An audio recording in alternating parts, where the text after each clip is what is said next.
என்னடி சித்திக்கு என்ன வச்சிருக்க? என்னமோ குடியே முழிக்க போயிட்ட மாதிரி இப்படி கத்திக்கிட்டு இருக்க? எங்க அப்பாவை விடுதலை செஞ்சுட்டாங்க. எங்க அப்பா திருட இல்ல. இன்னும் கொஞ்ச நேரத்துல அப்பாவும் சித்தப்பாவும் சேர்ந்து வந்துருவாங்க. நீ கோர்ட்டுக்கு போனியா? இல்ல சித்தி. பின்ன உனக்கு எப்படி தெரியும்? ஞான திருஷ்டியில தெரிஞ்சுதா? அதுவா, அந்த அம்மன்.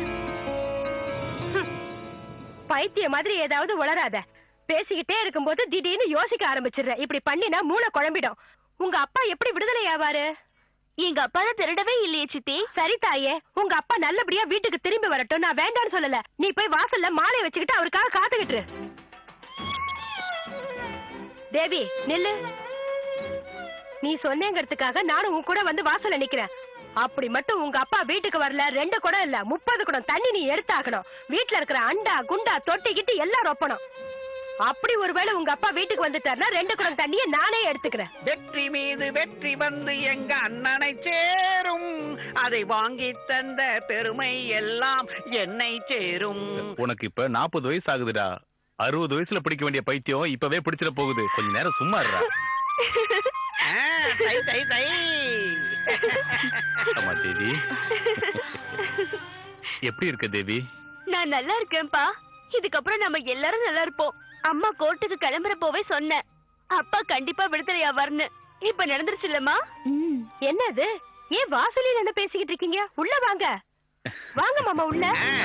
வாங்கண்ணா, வாங்க நீ வாங்க. ஊர்ல இருக்கிறவங்க எல்லாம் என்ன பேசிக்கிட்டாங்க தெரியுமா? உங்களால நிச்சயமா வெளியில வரவே முடியாது, நீங்க உள்ளே தான் இருக்கணும்னாங்க. பேப்பர்ல கூட அந்த விஷயம் தான் வந்தது. தேவையில்லாததெல்லாம் எழுதுவாங்க. திருடாதப்ப தண்டனை கொடுக்கிற தகுதி இந்த உலகத்துல யாருக்குமே இல்ல. யாரோட உதவி இல்லாம தான் நான் ஜெயிச்சேன். பேசுறவங்க வாய்க்கு வந்தபடி எல்லாம் பேசுவாங்க. நீ வாய் மூடி சும்மா ரெடி. அது சரி மாமா, வேற என்ன விசேஷம்? என் மனைவியும் மகளையும் நான் பாத்துட்டேன், அதுதான் விசேஷம். ஆமா ஆமா, உங்களுக்கு அவங்க தானே முக்கியம், நாங்க என்ன முக்கியமா? எதுக்கு அப்படி எல்லாம் பேசுற மங்களா? நான் டீ போட சொன்னல்லடி, போடி போய் டீய போடுறீ. Tea tea tea tea. என்னங்க நீங்க? முதல்ல அவங்க என்ன சொல்றாங்க தெரிஞ்சுக்க வேண்டாமா? இத பாரு மங்களா, மனசுல ஒண்ணு வச்சுட்டு வெளியில ஒண்ணு பேசாத. கோர்ட் என் வீடு கடையெல்லாம் திருப்பி கொடுத்துருச்சு. இதுக்கு மேலேயும் எங்களால உனக்கு எந்த கஷ்டமும் இருக்காது. நீ எதை மனசுல வச்சுட்டு பேசுறேன்னு எனக்கு நல்லாவே தெரியும். அதெல்லாம் ஒண்ணுமே இல்லடா. சில பேருக்கு சந்தோஷம் அதிகமாச்சுனா என்ன பேசுறதுன்னே தெரியாது இந்த மாதிரி ஜென்மங்களுக்கு. நீ ஒண்ணு மனசுல வச்சுக்காத. போடி போய் போய் டீய போடு சீக்கிரமா. பாருடா, நான் விடுதலையே ஆகக்கூடாதுன்னு தான் மங்களா மனசுல நினைச்சிருக்கா. அதத்தான் அந்த மாதிரி வெளிப்படுத்துறா. இன்னைக்கு வந்து பேப்பர்ல அந்த மாதிரி எல்லாம் எதுவுமே எழுதல. எனக்கு இது கூட தெரியாதா என்ன? சதாசிவம் வெளியே வந்துட்டானா நிச்சயமா தேவிய ஒண்ணும் பண்ண முடியாது. அவ டிப்போ வேலையும் விட்டுருவா. நான் அந்த சங்க நெருங்க முடியாத நிலைமை வந்துடும். அப்படி இல்ல நினைக்காதீங்க ஐயா. அந்த தேவி எப்படி இருந்தாலும் இந்த ஊர்ல தானே இருந்தாகணும். எப்படியா நம்ம வாங்கிடலாம். வாசு வீட்டுல இருந்து நீ வெறும் கையை வீசிக்கிட்டு வரும்போதே நான் அதை புரிஞ்சுக்கிட்டேன். கையால் ஆகாதவனை நம்பி அனுப்புனது ஏன் தப்பு தான். சதாசிவத்தை போட்டு தள்ளிடுவா. கொலைக்கிற நான் எப்பவும் கடிக்காதுன்னு எனக்கு தெரியும். முதல்ல அந்த தேவி ரத்தத்தை பார்த்து பயப்படாதவங்க இந்த உலகத்திலேயே கிடையாது. ரத்தம் சிந்தனும், சக்தி வாய்ந்த அந்த சங்க வெளியே வரணும். நீதி நேர்மை உண்மை என்னங்கறத இந்த உலகத்துக்கு நான் புரிய வைக்கிறேன். அப்படின்னா நீ அடிபட்ட பாம்பா மாற போறியா? பழிக்கு பழி வாங்க போறியா?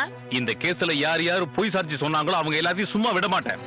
அந்த பூசாரியமும் சும்மா விட மாட்டேன். அம்மனோட கிருபையால நீங்க விடுதலை ஆயிட்டீங்க. நம்ம வேலையை நம்ம பாப்போம். எந்த தப்பும் செய்யாம நம்ம நரகத்தை அனுபவிச்சுட்டோம்.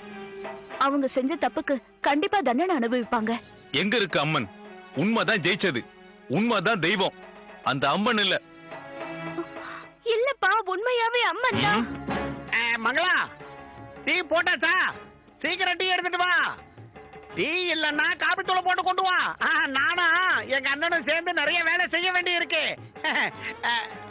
அண்ணா போன போய் குளிச்சுட்டு வா.